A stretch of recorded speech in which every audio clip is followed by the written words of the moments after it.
now have a pledge of allegiance by Dr. Whitaker. I pledge allegiance to the flag of the United States of America and to the republic for which it stands, one nation, under God, indivisible, with liberty and justice for all. Thank you. You may be seated.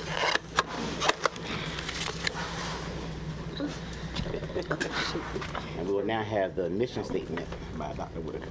The mission of the Portsmouth Public School Division is to engage all students in learning that will foster academic excellence and responsible citizenship. Thank you so much. Agenda item 2.5 is attendance. Roll call, Madam Clerk. Ms. Atkinson, Here. Mrs. Boone, Dr. Cotton, He's here. Mrs. Futrell, Here. Mrs. Hines, Here. Ms. Shoemake, Mrs. Thomas, Here. Dr. Whitaker, Here. Dr. Patillo, Here.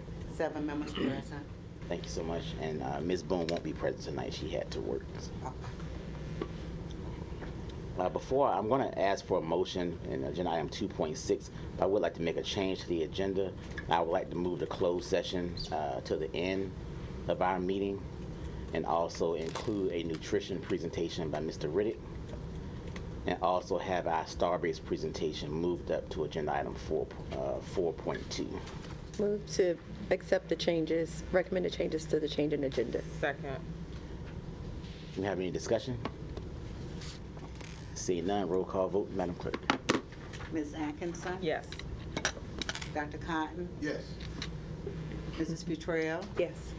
Mrs. Hines, Yes. Mrs. Shoemake, Mrs. Thomas, Yes. Dr. Whitaker, Yes. Dr. Patillo. Yes. It's unanimous. Thank you so much. Agenda item 4.1 is agenda review for October 24th, 2024. And of course, if you have any questions about that, want to add anything to the agenda, please send an email to Dr. Bracey or myself to have that done. And we will have a student readmission case on our next meeting agenda as well. Now, the next agenda item 4.2 will be a presentation by Starbase, and we welcome our Starbase representatives here. We have Mr. and Mrs. Fogel, and we have Ms. Lisa Downey Hood as well. Let's welcome them at this time. And thank you for one who we have one. No problem. And board members, we do have their presentation in our packet. Yes. Board docs, sorry. And that's just some extra copies for you to take home and peruse in your leisure. Again, I'm Lisa Downey Hood, Executive Director of Starbase. I think I've seen most of you. The good news is I'm not here asking for money. Bad news is I'm probably going to ask for money. Seriously, we want to come before you to get your endorsement on part of the community outreach summer school program for Starbase. The packet you have, again, you can read when you get the opportunity. We at Starbase would like to continue to expand Starbase 2.0, which we briefed you on before, to include an extension of our community outreach and an ambassador program and our summer school program. So, as you know, we've had a very healthy summer school program, but honestly, it was brought to our attention this year when we were looking at a little bit of the defining numbers, that there's a target audience of students that we're not reaching, which are students that cannot travel to or get rides to and from the Victory location. And we thought that was important enough to at least to investigate maybe the possibility of getting additional transportation so that kids that want to come to Starbase during summer camp have that opportunity. Along with, and if you haven't seen it yet, if you want to drive by Victory Elementary, there's this big old mobile classroom there that we are really proud of. We've got our first mobile classroom. We're going to dedicate that to Mr. Van Lewandowski, by the way, who really was his brainchild to go with the mobile classroom. We're really excited about that. First one is completed.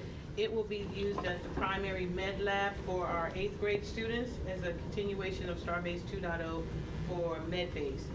Along with that, we want to go and get another classroom, because why not? We're looking good now, we might as well keep it moving. We want to expand the community outreach so that we can have the primary focus for the first classroom, which is, and I say this all the time, primary focus for the first classroom is to touch and reach our kids that are in the 8th grade program with MedLab. when the mobile classroom is not in use, we would then use it for community outreach.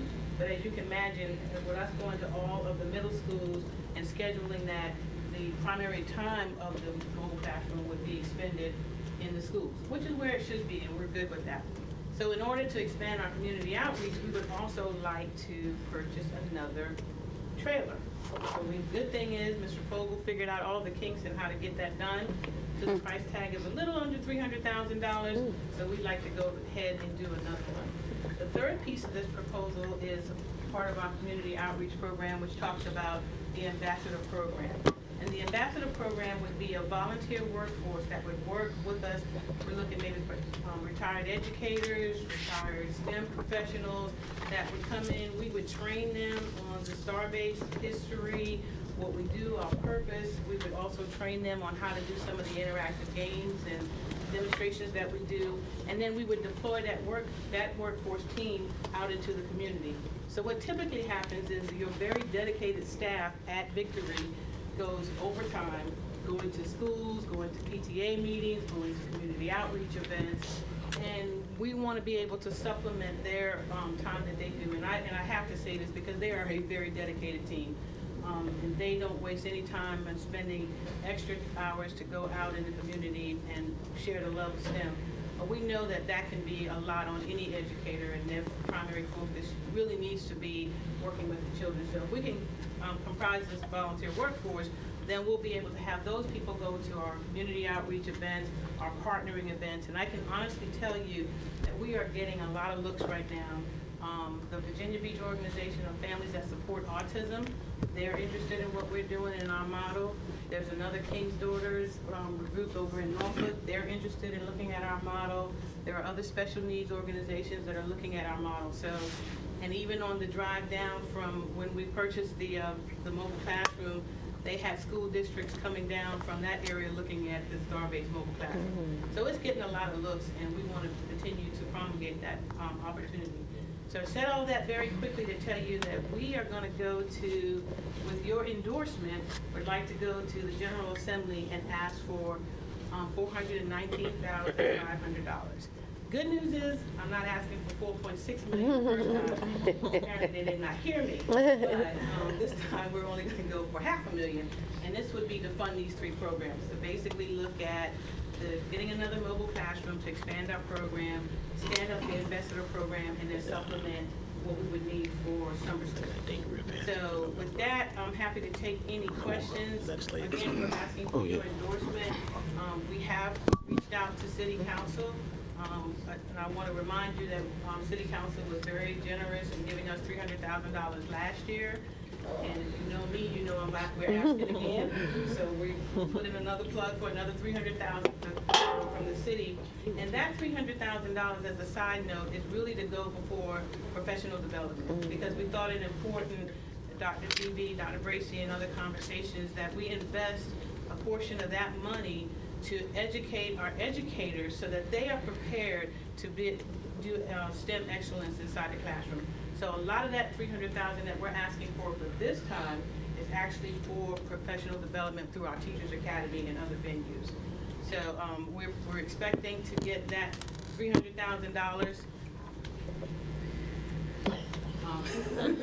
We're expecting to get that $300,000, and then we're going to put our packet into the city's packet that goes up to the General Assembly for this extra $400,000. So with that, I will end my presentation if there are any questions. Thank you so much. Thanks, thank you. Thank you. So we're not getting endorsement? Do we have any questions at all? Let me see. All right. But thank you so much. Yeah. No, she was asking, do we endorse? Oh, yes. So I'm taking that as a consensus that we do endorse. Yes, yes, yes, Absolutely. yes, Okay, all right. yes. Absolutely. Absolutely. Yes. We're good to go. You could drop names. Go ahead. All right. Thank you so much. Well, if that is a yes, I thank the school board for that. I would like to work with Dr. Dee to draft that endorsement letter so that can go into our packet, so we can move that forward. Yeah, as long as Dr. Brace is good with that, then we're good to go. Thank you. Thank you. Bye. Thank you so much. Thank you. Bye, thank you. Now, agenda item 4.3 will be our consultant from USI Insurance Services on the 2025 health plan costs. All righty. Well, good afternoon, everyone. afternoon. Good afternoon. I'm Heidi Steinberg, and I work with Michael Washington and Gwen Wellman-Pleck at USI. So I'm a newer team member, but I've Right. had the pleasure of working with Sharon and Theo on your employee benefits package and what we're going to show to you tonight. And I think what we have is good news while he's bringing this up. Just as a theme, you guys are running at about half of what national trends are. And so I think that's a really big win, so we're excited for that, and we're looking at right around a 4% increase, and we'll kind of go into some more detail. So just to level set, your overall medical and pharmacy program is administered by Centera Health, formerly Optima. They've rebranded. The plan design consists of 3 different plans for employees to choose from. One is an HMO plan, which that is a plan that offers in-network benefits only. So if you go outside of the network, there's no coverage unless it's a true emergency. Then you have a point of service plan that does, within the state, you have broader access, and then you are renting a network outside of the state of Virginia, but it gives you more freedom of choice. The third is a qualified plan or a high deductible health plan that allows members to have an individual bank account called a health savings account. So it covers the broad spectrum of plans for people to choose from. The funding arrangement is a self-funded plan, meaning the school system, you do pay Centera to administer the plan. You're getting access to their network. You purchase reinsurance, and that is for your catastrophic claims. So any one person that exceeds $400,000 in medical spend, which you've had a few hit this year, that is picked up by reinsurance. Okay, so you're on the hook up to that, and you pay a premium for that. But the vast majority of what makes up the spend is the claims cost. Your enrollment did decline slightly, and the time frames that we're looking at is from June of 23 to June of 24. And so you had, a slight decrease. 48% of the folks, which is the vast majority of everyone's enrolled in the point of service plan, which is that plan where you can go in and out of network. It has a little bit higher deductible, so it offers a little bit of premium savings. So that's pretty popular. 40% are enrolled in the HMO plan, and then only 12% are enrolled in that high deductible health plan. So just a couple of renewal factors. So year over year, just your aggregate claims, your gross claims spend has increased from 16.1 million to 16.7 million. It's a huge number. But your actual net cost, when we're looking at it per employee per month, has actually decreased year over year the same time frames. And you may say, well, why is that? There's 2 factors that are a part of that. One is that reinsurance you pay for. So gross claims includes those large claims, which can skew it. So once you get those reimbursements for the claims over 400,000, that helps. And then also the value of prescription drug rebates. So your rebates have increased significantly. That's due to utilization and some of our negotiation on your behalf, but they've increased from 1.8 million to around 2 million. So those are dollars coming back to the plan. Pharmacy continues to be a large driver of cost. It represents about 30% of total claims paid. It did down slightly. The normative range is usually between 20 and 35% of total spend. And we are seeing pharmacy, you see all those commercials on TV? Mm-hmm. You're paying for it, paying for that research and development, those new to market drugs, those high cost biologics and gene therapies. So some of the renewal factors, you had 5 claims this year, up from 3 last year that exceeded 400,000, the 400,000 specific stop loss level. That is not uncommon. We are seeing more and more $1 million claims, so that specific stop loss is really key to keeping that in place. Now, when you look at high-cost claimants over $50,000, you have 61 claimants that have had spend $50,000 or more, and that is up. So that represents an 11% increase within that bucket of claims. So again, large claims are driving a lot of your spend, and that is not uncommon from what we see. And like I was talking about, national trends that we're seeing, you know, what costs $100 a day costs $108 next year. What costs $100 a day is going to cost $111 next year. That's medical inflation. It's outpacing every other line item. It always has, and it just continues to do so. And a lot of the reasons that really factor into that is, you know, spend is up as a overall just a gross domestic product. You know, it's a huge part of just annual spend. Chronic diseases, we're seeing, you know, a high incidence of high blood pressure, high cholesterol, diabetes, and left untreated, these can lead to catastrophic conditions and inpatient hospital stays. And so we know a lot of the chronic conditions are due to lifestyle decisions, and that's where we try to help with education and support and risk mitigation with the plan and working with Theo and Sharon to design, you know, communications and things with the employees. Labor shortages, especially since COVID, have really put a strain on healthcare and the cost. I mean, it's very expensive. I mean, nurses, travel nurses, you see in the news all the time. You have the disputes with contract disputes with Chesapeake, with, you know, Mid-Atlantic Women's Care. So you're seeing that more and more. Aging population, while we've gotten smarter and better and we have more clinical research, people are living longer and utilizing the system. And then gene therapies and specialty drugs, very high dollar item that is continuing to be very, very expensive. You know, the GLP-1s like your Ozempics and Wegovys and those types of drugs, as well as there's gene therapies that run in the millions of dollars to treat specific conditions and can actually be curative.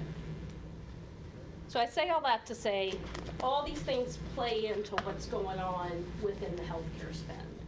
So in looking at, you know, where you're at today and projecting forward with all of these factors, we believe that a 4.2% increase over the current 24 budget is reasonable.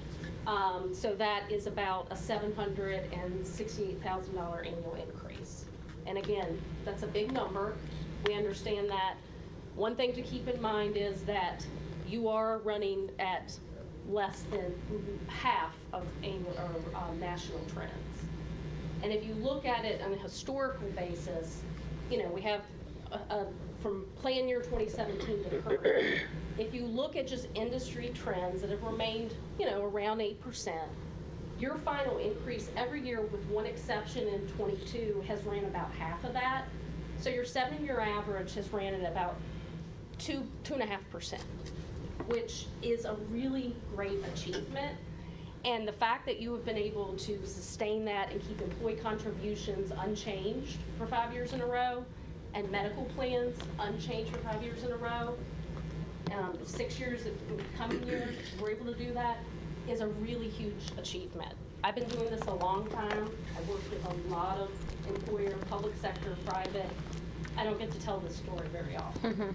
So I think it's a big credit to Theo and the team and you know, their willingness to really just try to dig in and make sure that we are mitigating risk and doing all the right things. This is just a medical plan overview of the 3 plans that are available to the employees. The only notable change is on the high deductible health plan. You'll see currently right now it's a $3,200, I think 64 deductible. Excuse me. That does have to increase to $3,300 and $6,600. That is not a Portsmouth Public Schools decision. That is an IRS, because this is a qualified plan. So it does need to increase. But other than that, all the plans do remain unchanged. So you see and the plan in the middle, that POS plan, that's the plan I was saying that has the most membership right now, because it's still a traditional plan where people can pay co-pays, and it has the most reasonable, or the lowest cost premium, rather. And then payroll contributions, this is just the recommendation is to keep payroll contributions the same. So while the cost is increasing, keeping the cost for employees at a no change. And then just 2 more slides, and we can open it up for questions. Couple things that we're doing to, because this is a huge line item, we want to make sure that the employees understand the benefits that are available to them and have education. So we are engaging with a group called the Cason Group to meet one-on-one with employees, if they so choose, to help them enroll in the system and answer any questions that they may have. And then we're hitting it from all different angles with, digital postcards, benefit guides, brain shark presentations, one-on-one support. USI has a call center called My Benefit Advisor that employees can utilize all throughout the year with escalated claims issues and things like that. And then last but not least, we know wellness is really important. On one of the first few slides was talking about a lot of these chronic conditions are lifestyle driven, so we know it's really important to stay ahead of that curve, but then also if people have chronic conditions, to engage with disease management. And so there is a initiative that if you do engage with a disease management coach, you can get up to $200. So that's an incentive.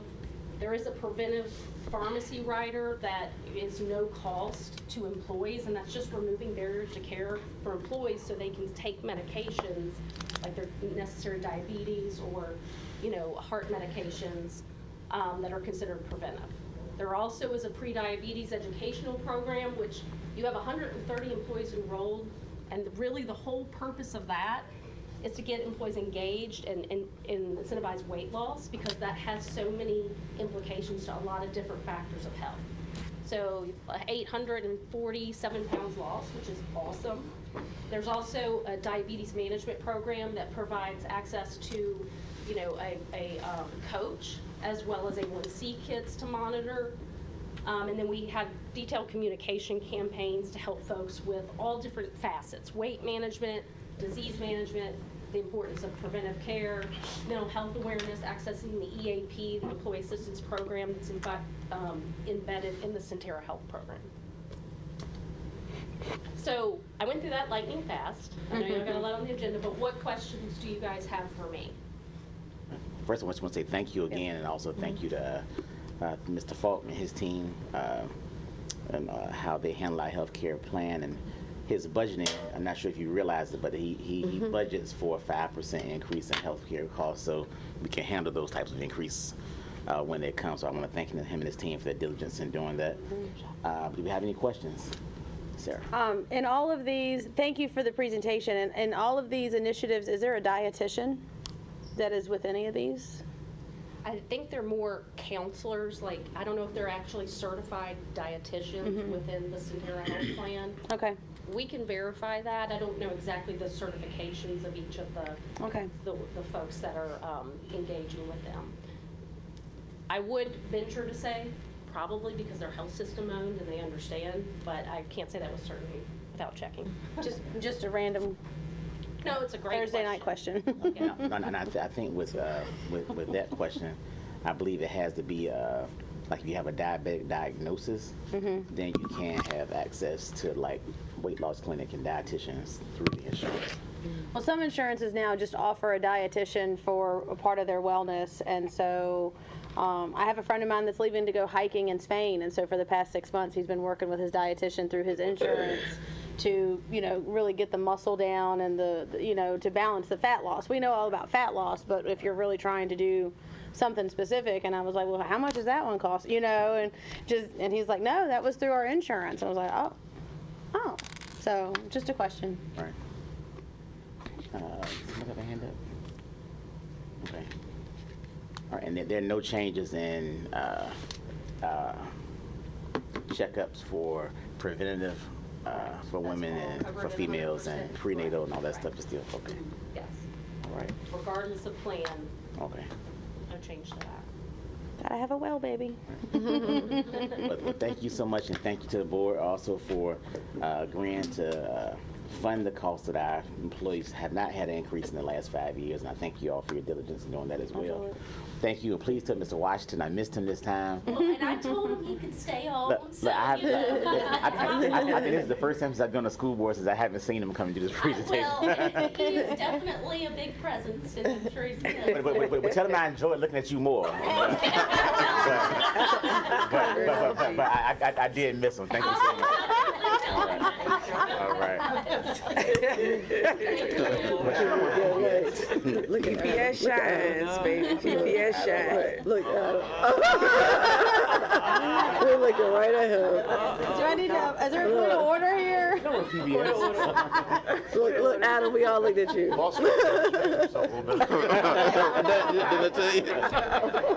now moved that we're in closed session. Right. What? You were talking as an individual there, right? Not as a. Yeah, you know, I wasn't meaning negativity behind anything.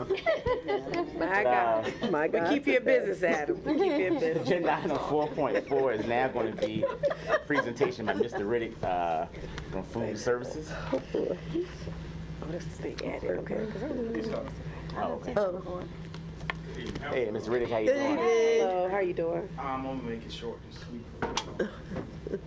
Basically, I don't worry about it. Well, I was tasked to check into a food service contractor company. I have a little information I actually gave to Dr. Bracy and Dr. Simmons.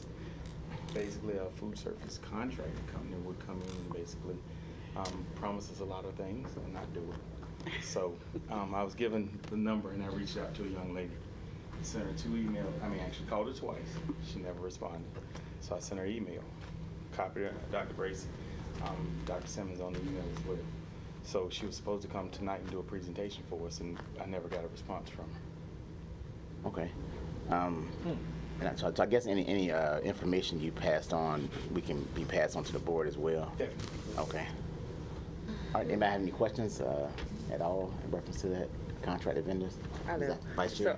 Thank you, Chair. So you said she didn't answer any emails and she was supposed to present tonight and she was I sent her an email asking her to present. I gave her 2 phone calls. I called her twice. I had the number that I was given, and I called her twice, and sent her an email asking her to come present tonight, September the 18th. I can forward your email if you like. You don't have to forward the email. I was just wondering, like, so what was the PowerPoint presentation that you sent out based off of? Was that generic Google research or was that from speaking to the contractor? Actually, there was information on the contracted company, and actually we have a consultant named Helen Phillips. She gave us some information as well. Okay. I was just wondering, how can you create a PowerPoint without the data from the actual company and speaking with the Well, representative? actually, I got a little information based on that as well. Isle of Wight County had, That's not what I'm asking. I'm asking, how was a presentation made about a contractor without direct information from the company? well, the only thing I did Google search, I just searched it about it, found out what they, That's what I found thought. out what the information on them. And like I said, the company actually worked for Isle of Wight County, and they got rid of them. And then Aramark came in behind them, and they got rid of Aramark last year. And I'm not being facetious. I just like direct information. You know. I'm confused. I'm sorry. Yeah. Can we get a little background here? Like what we're talking What about? we're talking about? I'm not. I'm sorry. Oh, context is one of our The meetings. food service. Vice Chair asked about a private chef, Okay, a private chef. And what company is that? Or we can't say? Chartwell. Chartwell. So we reached out to Chartwell to do a presentation tonight, And And they haven't and they responded. haven't responded. Okay. Okay. All right. But there was a presentation sent somewhere. Did I put miss some that? information together, yes, ma'am. Based on speaking to that contractor. Based on looking up the information. Where's that? Did I miss it? Did we get it? Was that? Why are we hearing from one company? I mean, if we're looking to contract out for food services, shouldn't that be an invitation for information or an invitation for bid or an RFP rather than having a presentation from one specific company? I'm confused. it was an open statement here in one of our meetings, and she asked for remember that. information on a private chef from that company. And Chair, Oh, sorry. Chair, so was the presentation something that was sent out to us or just sent directly to the? No, it was It sent. was- okay, it was gotcha. So given- you It was handled it. given to me. Yes, sir. And I Okay. reached out to Dr. Simmons Okay, to arrange it okay, so that we could have them come Come and to the and meeting. share. okay, okay. Okay.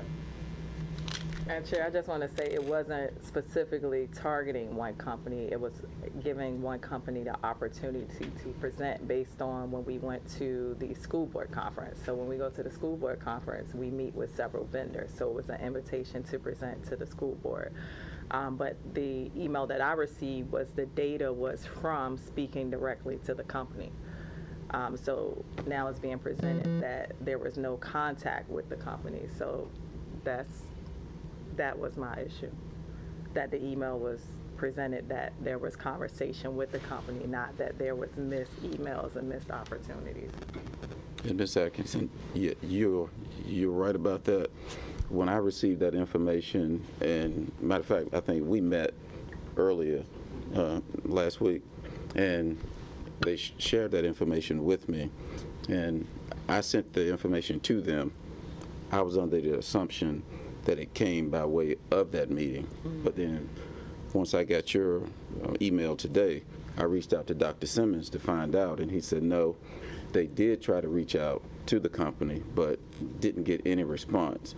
So as a result of that, Mr. Riddick did the research on the company since he didn't hear anything back because he knew that we were expected to give some type of report tonight. So with that, that's when he did the research on it, I guess, and found out where they also was working within the state of Virginia and brought the information back as a result. Just a general overall picture of the company itself. I want to say thank you for not being a no-show. You're fine. That's my job. That's my job. Any other questions? And I just want to, Chair, make one more comment. I just never want to create a bias against a company based on their relationship with other school divisions. You know, we definitely shouldn't be doing business like that as a school board because we're a different locality than Alawite, and that was based on the relationship with Alawite. We don't know Richmond City, she was away. when's I reached out to a couple of people. okay. Yeah, I can see why they would let go then. yeah. Actually, you said, I'm sorry. I said, I company can was see let why go? That company Oh, absolutely. was let go. Actually, don't want to go into it. Go ahead. But, there's some litigation going on with Alawite and because they the school board owes money. I don't want to know. It's public. Yeah, it's public knowledge. It's but public. Oh, okay. If it is, but we don't need to get into that Right. kind of. Okay. And Virginia Beach is actually using a company for executive. Actually, they have chefs there, yes. ma'am. Yeah, executive chefs, not contractors. It's two different. Yeah, they have chefs, yeah. It's two different things. I deal with them as well, yes, ma'am. I just want to clarify that contractor and executive chef is two different things, but. So while we're here right now, is there anything else that we need to do on our end? Because I want to make sure that we tie this up. You know, if we need to have the executive chef people come back, we can. I just need to know Would they be coming back? coming. And I say that like, Right. and you all know how I am. Excuse me, but why waste anyone else's time if they can't respond, not showing up? Like, I guess I'm a little lost in the situation, but And I just want to make it clear that as a board, we don't make decisions on Correct. food service vendors. Correct. We Right. make decisions on contracts. Right. If a group wants to present, we accept presentations, but that's strictly done by Dr. Brace and his staff. Right. Correct. Well, I do have, I agree with you there, like, we are not in the procurement and picking vendors, but I did have a question for Dr. Bracy. Are we looking at, I guess, changing how our food services is, executed? Is that something that we're looking at for the purpose of, like, introducing, I don't know, introducing like new options to our school or something like that? Is that something we're considering for the next school year? No, we're not. As you know, Mr. Riddick just came on board into this role. So basically what he's doing is just trying to look through the program and, make some adjustments, working with Mr. Falk and his team, just trying to clean up some things that you all know that we were dealing with during the last school year. So right now, we're just looking to operate as a sole entity ourselves versus expanding at this point. Just trying to get our feet on the ground and get our people in place and see what a normal program would look like. And, in our meeting that we had last week, he talked about, getting to the point now where we're at a point that we're fully staffed with food services and even have people actually that are subs that are waiting. That has got to feel amazing. I do want to add to that though. And this is going to be I'm sorry. Okay, last thing, but as a parent, I would be, I go into the school sometime and talk because my children go to Portsmouth Public Schools as well, and sometimes I think. If it's something I know you're doing, you're coming in, you're getting, things situated because, we needed some things situated. But Yes. one feedback I hear from students sometimes it's just like the options available. And so I wonder if eventually we can maybe consider doing student surveys to get their feedback. Okay, so. QR code in June for the kids. Okay. We're going to do it on an annual basis. Okay, all right, thank you. Right now. Okay. And the nutritionist is going out to the schools. Okay. So you get a feel. All right. The managers have been working on that as well. Okay, good. You see a lot of changes. Okay, good, thank you. All right now. So just for clarification, because I'm still kind of like confused as to, so this is a company that came to Portsmouth to pitch a program, or we sought them out? No, this company was actually at an annual conference Our for the School Board conferences, Association. I believe Vice Chair Axon met the person. I at saw the them too. conference. Yeah, they had a Tasted lot their of food. vendors at Good. the Okay, conferences, and they alright. have like different samples They you give can us their try. cards Yeah. and all that. Mhm. And so we invited them to present, or they asked to present? No, Vice Chair Axon asked if we reach out to them. Okay.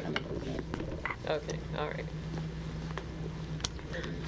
And just like, I just wanted to provide the board with also some information on what led to this. So each year, we actually meet with Dr. Bracy, each board member, and we go over what we want to see in the division as school board members. So each board has their own different, platforms and things that they want to see, happen in the school. So this was one of my requests, on top of, the other board member requests.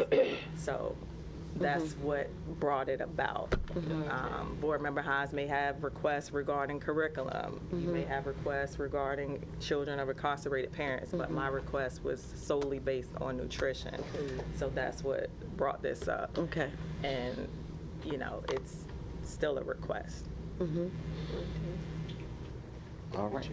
Thank you so much, sir. Thank you. Have a great night. You too. And I did want to add, while Mr. Riddick was here, that we'll be setting up a visit for board members to actually see the now finished and remodeled grilled cheese. Oh, Oh, ready. nice. Okay. Yes. Okay. So We've come a long way from the fish sandwich at James Hirsch, so thank you very much. Not the fish Don't hate on the sandwich. fish sandwich, Sarah. Don't hate on the fish It's sandwich. completed. It's We fully all better furnished. around. Fish sandwich. Fully furnished and ready to roll, and we'll set up a visit for board Can't members for wait. that. And I've also asked Dr. Bracy, next month is Take Your Legislator to School Month.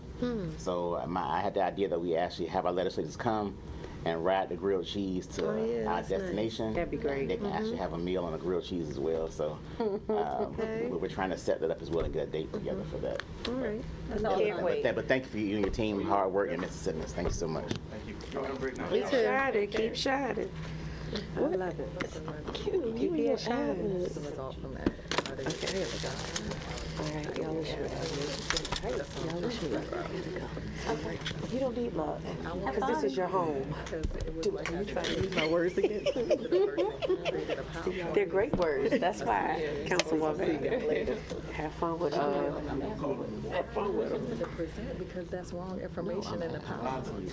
What do you want him to do? Call her? That's her good luck. You get them to, Yeah, I just want them to present because that's wrong information that was in the PowerPoint, and that's what I'm more upset about because that's wrong information. well, can you get them to call I will. me? I will. Yeah. Okay.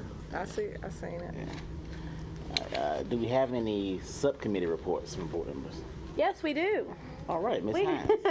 I didn't miss my monthly curriculum and instruction meeting, and I will say I was busy taking notes because of, as always, our curriculum and instruction department is busy doing what is legislated of them to do, and then going above and beyond as they always do for the kids of Portsmouth Public Schools. So, just to give you some updates, it's not PALS. I wrote PALS because I've known PALS for, what is it? Vows. Vows. Sounds like I'm saying vows, like we're getting married. But you know, that's the phonetic awareness. We're done with that. They've started into kindergarten, so we'll have a good read for that.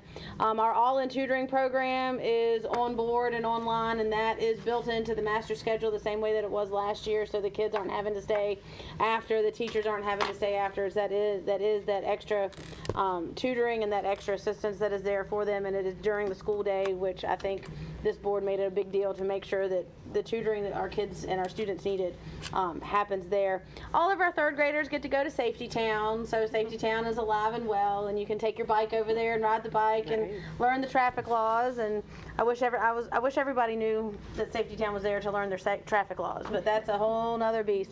And then we get to go to, all the sixth graders get to go to Fleet Fest on the 17th. Is that the Navy base? Is it the Navy base? Yep, Navy base. And with a very STEM-oriented field trip for that. And for the history buffs out there, it's the 225th anniversary of Lafayette leaving America to go back to France after the American Revolution. So Lafayette will visit all 13 schools, and I have to get a calendar for that. And 2 of the schools will get a reenactment at City Park. There's a historic battle that took place there during the American Revolution. So Hodges Manor and Simonsdale will go get to see that reenactment simply because of the proximity to City Park. So I'm excited about that one as well. All of our high school students have been through voter registration to make sure that they are registered for that big day in November. If you're 18, going to be 18 on the day, you can still register to vote early. So if you have not registered to vote, please get that done as well. And I could go on and on. Our mobile STEM lab is almost up and running. That is going to be a medical lab setup. We will get to 1 school this semester and at all 3 for the following semester once they work out the kink. Most of our pre-K slots are filled. We had 448. We've had, 3 or 4 that have moved out of the area, so we're still looking to feed those and get those filled as well. And let me see. We've got 2 grants that Portsmouth Public Schools has received over the past 2 or 3 months. I got you. But one is with the Office of Reading, and it's with a focus on 6th graders and writing, and that one is done through William and Mary. And then we're still working on another one for this one? That's the one. Okay. We can't yet. Not yet on that one? Okay. And so now we're working on one for dual language immersion, which is about $500,000. And that one is going to be run through Churchland Primary and Intermediate simply because of their military numbers, because that one is a federal piece looking at the number of students that are military attached. And so that is our largest school with a military attachment. So that's $500 for our dual language immersion piece. So with that curriculum and instruction, we always moving, we always shaking, and I'm very happy to sit in these meetings and just hear all the stuff that goes on, and that's really a drop in the bucket of the stuff that we talked about. So yes. All right, thank you so much. Thank you, Chair. I just have a question for Board Member Hines. The Lafayette reenactment, is that Portsmouth Public Schools-based curriculum, or is that a private organization curriculum? It's probably the Lafayette, there's a whole big piece that comes with it, and so they've, up and down the eastern seaboard, wherever he was, they're doing bits and pieces to bring Lafayette to life at that time. So it's not necessarily through ours, but it ties into American history, and it ties into who we are as America, so. It's not, we don't have a Lafayette strand and bullet and skill in our history curriculum, but we do have American Revolution and we do have the French Revolution, and so it all ties in. I was just wondering what organization was gonna be doing the reenactments and what grade level is gonna be on this particular field trip for City Park. I would assume it's going to be sixth grade. I didn't ask that question. I just heard Lafayette, and we were actually going to get to go because Lafayette is actually doing some talks in downtown as well for the History Nerds at Night kind of thing. I understand it's the bicentennial Yeah. of it. I understand. I just wanted to know the content of what was being taught, you know. That would be a question for her and Yeah, her to team. what depth of the content they was going to teach about the American Revolution. That's all. Any other questions for Ms. Hines? Do we have any other board reports? Well, I do have one from Operations Committee. It's quite a bit up here, but it's things I believe we need to know and the public needs to be aware of as well. Again, I stated the Meals on Wheels grilled cheese is now complete. The bathroom upgrades for Craddock Middle and Waters Middle are in the design phase at the moment. All outdoor football stadiums are now equipped with open gate weapons detection systems at the front entrance. One great thing, new playground equipment installations have begun. So new equipment is accessible for special education students, so all are ADA compliant. Nice. And they're currently working to install first at Craddock Elementary, then they'll work their way to all of them. So all pre-K and elementary schools will have new playground equipment that are ADA compliant for that. That's a big win for us. Well, and that's been one of the budget pieces that we've talked about over years, so thank you for that. Yep. I mentioned the sign. Yay! For the Simonsdale. The sign is in, is ready, but they're working with permitting with the city to try to get that done so they can actually set the sign up. So everything is in and ready, but they're working with the city on permitting to get that done so you can get that set up. So we've done our part so far, Ms. Hines. So we're almost there. I'm trying to do it before you leave the board in December. So. A Pace Center update. We've completed all plans and they're now being reviewed by the city. So the city has the plans. They've had those since August 29th. And so that's where that is right now. The Manor High little theater renovation is complete. Y'all should visit the little theater and see how that looks now. It's very nice. IC Norcom new bleacher system is complete. The modular unit for Victory Elementary is now on site. And now Building Services is working with the different vendors and contractors to get everything set up so it can be used. We do have 16 new buses coming in, school buses. 3 were delivered, I believe, today, and they were on site, so they're state-of-the-art new buses, so our drivers will be happy about that. And the other buses are on the way. Contractors are beginning to conduct the site work for the IC Norcom Athletic Complex renovation that's set to begin winter of 2024. The Churchland High School upgrade to track and field storage facilities has already begun. Parking lot stripping is scheduled for Waters Elementary School next. And the window coverings, scheduled for Hodges Manor, Douglas Park and Churchland, are now scheduled as well. And they've had those things, window covers in Hodges Manor since I went there, so I'm glad to see that. And the scope of work for upgrade to Manor High track has also been submitted. So, 2 things. Window coverings, I want to go back to them. Are those, are we doing curtains like we have on the inside of them now, or are we doing like printed, tent, like window tent, like I see on some of the other Dr. schools? Simmons answered that. No, it's not the blind, it's the full shade in terms of that you can just pool Okay. that covers the entire window. Okay. So some not blinds, but just more like a shade that's fitted. So Okay. the measurements are already. I gotcha. And the other thing too, when you were talking about construction, our library renovations, we are pretty much squared away with the middle and the high school, and we're looking at 2 or 3 elementary schools to go ahead and start with those renovations as well. So I'm excited to go visit and see the new libraries in place. And that's a complete for Dean and Dr. Simmons, if y'all want to hop on that. So we're in the process of installing furniture. I was talking to Jen about that today, and I'm also waiting to go and see them when the furniture's all in place. So, but so very excited about that, and I'm not sure which of the 3 elementary schools that they're going to be starting. Right. Yeah, there was some extra funding that's still available, so we want to take advantage of all that. Try to get as many libraries done as possible. It's going to be a great transformation for the building. Just from the pictures that they shared in the C&I meeting, it's a complete overhaul. So I'm excited to see the space. Yep. Now, I want to thank the board again for your forethought on that as well. Those libraries are a minimum of 35 to 40 years old. So they're much needed upgrades that we're able to do to our facilities to make learning more accessible for our students and comfortable as well. So. Right. And just a shout out to Jennifer Thomas for her work. She's been leading point on this whole thing. Wow. And she's just done an amazing job keeping all these things moving. Yep. Dr. Whitaker. You mentioned the IC Norcom Sports Complex. What does that include in terms of renovations? That is basically that's everything. Okay. It'll be part of it will be repositioned. The football field will be a turf field with now it's a 6-lane track. It'll be an 8-lane track. So bleachers will be pushed back to accommodate the widening of that.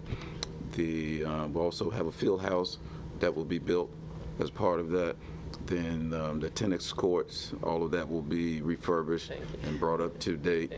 And the softball and baseball fields will be repositioned and landscaped out as well. Okay, that's great. Thank Was you. that it? And this will actually make us eligible to actually host Regional. Regional track meets and right. So that'll be a big boost also to our athletic programs. Right. And also like AAU type meets as well. This will be a destination, not only for track, but soccer and all of, Okay. So, with that field, are we marking it for soccer and lacrosse and with the multiple? Yes, the markings is one marking turf, and it'll have all the markings for all of the Okay. sports. That's great. Yeah, that's great. All right. Any other questions in reference to any other reports? All right. Okay. All right, Jeanette. One more question. Go ahead. All right, so while we're talking about baseball and softball renovations, because I can talk to you all day long about baseball and softball renovations, is there any money left over where we can, and I know a turf. Mr. Falk woke up when you said Right, that. I know, right? I like to talk to Mr. Falk about money left over. But on the baseball and softball fields, the turf outer, not the turf inner, not a true turf baseball field, because I know that is a whole nother, but and I'm thinking of the mud. So I'm thinking of the territory between the dugout and home plate. I'm thinking outside the baseline so that you get, behind and then in front of the dugouts that are turf for your on deck places. Just because when you do that, when you have that, you have a place to push the water and for the water to drain. The drainage that comes with that turf outer on your baseball and softball fields is phenomenal. So if there is extra engineering money, if there's extra money for that, I think if we're going to keep it, state of the art and have a state of the art facility, that would add another level to that if it's available. So. Right, and Norcom is first. Right. But then after Norcom, we're going down the line to the other schools as well to address those. That's what you did there? My bad. No. So what I said that to say that if we have a renovation that's going to come with the other ones, we may want to wait and see what that timeline looks like before we go in and do something that may have to be repositioned itself. Okay, sounds good. right. If there's nothing else, I ask if our vice chair would take us into closed session. I move that the board enter into a closed meeting for discussion of information subject to the exclusion of subdivision 2 or 14 of 2.23705.2, where a discussion in an open meeting would jeopardize the safety of any person or the security of any facility, building, structure, information technology system, or software program, and discussion of reports or plans related to the security of any governmental facility, building or structure, or the safety of persons using such facility, building, or structure, and consideration of various personnel matters, including the assignment, performance, and resignation of specific school employees as permitted under subsection A.1. A motion made and a second by Ms. Futrell. Any discussion? Sound like a medicine Roll commercial. call vote, Madam Clerk. It was. Ms. Atkinson? Yes. Dr. Cotton? Yes. Mrs. Futrell? Yes. Mrs. Hines? Yes. Dr. Whitaker? Yes. Dr. Patillo? Yes. 6 members present. The safety plans.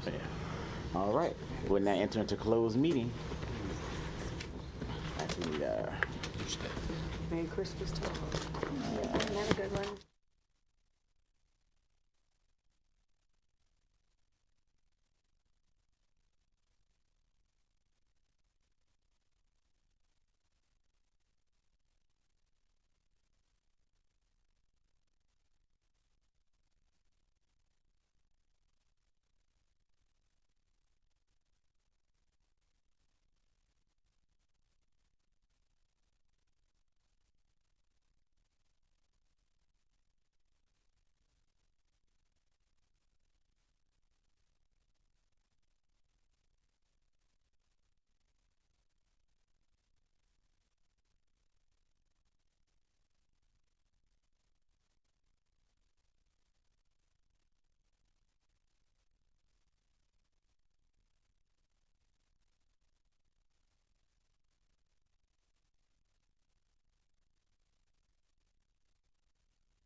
Out of here fast. I bet see you later. 6:58. Ms. Atkinson. Gotta go talk, huh? Yes, Ms. Atkinson made the motion. I needed, because I couldn't.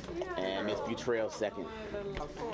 And it was unanimous. That company is right. Okay. But there was a young lady that interviewed with us, about a year ago. She's a project manager. Oh, Lord, thank you. All right. Put your chairs down. She wants to get off. We don't even do that no more, because when we come up, they up. Okay.